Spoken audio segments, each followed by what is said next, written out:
What we have here is a Consew double needle walking foot upholstery machine, and it's 1/4 inch gauge.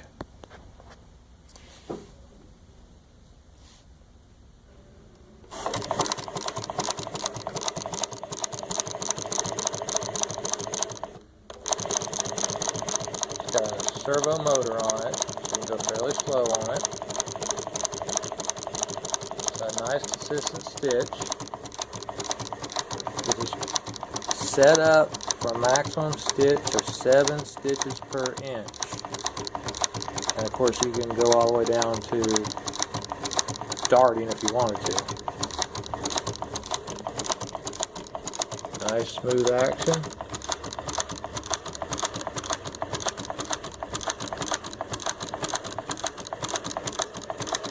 Tensioners.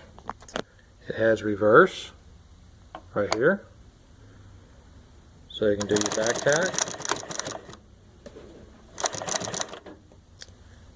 And roll out of it.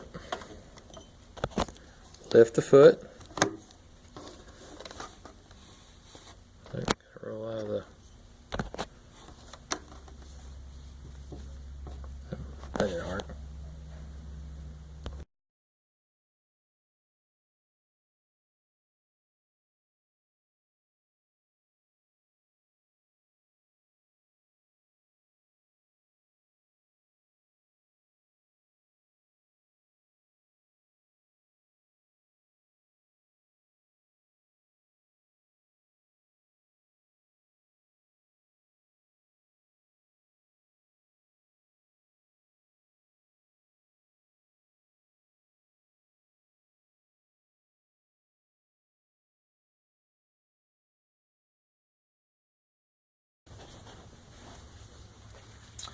What we have here is I'm going to sew a French seam.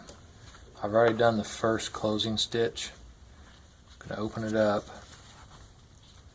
fold it back. I'm going to back it with a piece of leather, another piece of leather. This is rather heavy leather. This is something like you'd have in a fine sports car or a hot rod. It's about twice as thick as the normal leather you buy in the stores. Alright, so we get her lined up.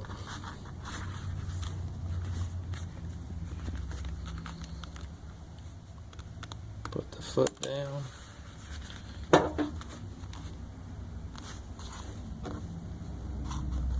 I always like to hold on to my strings, make sure one doesn't get sucked up.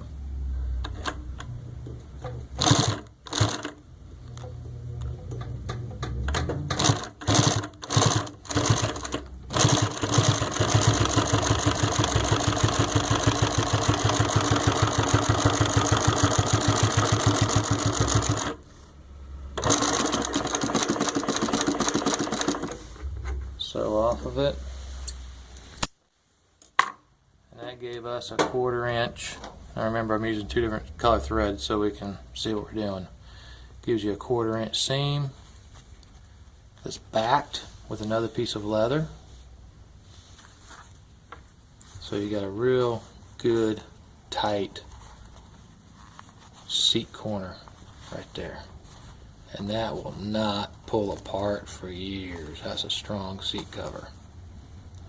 And you can see how thick the leather is. And I'm just using a standard ball needle. You can go a sharp point or a tri-point, and it'll cut through this leather a lot easier. But most people, if you're using the standard car leather, you just go with a ball needle. It's a lot thinner. There's the front. There's the back. I'm running a polyester on the back, polyester thread, and the front I'm running a 69 bonded nylon UV resistant. Both of these are. This one is a spun thread, and this one is a wrapped thread. So it does fine on both threads.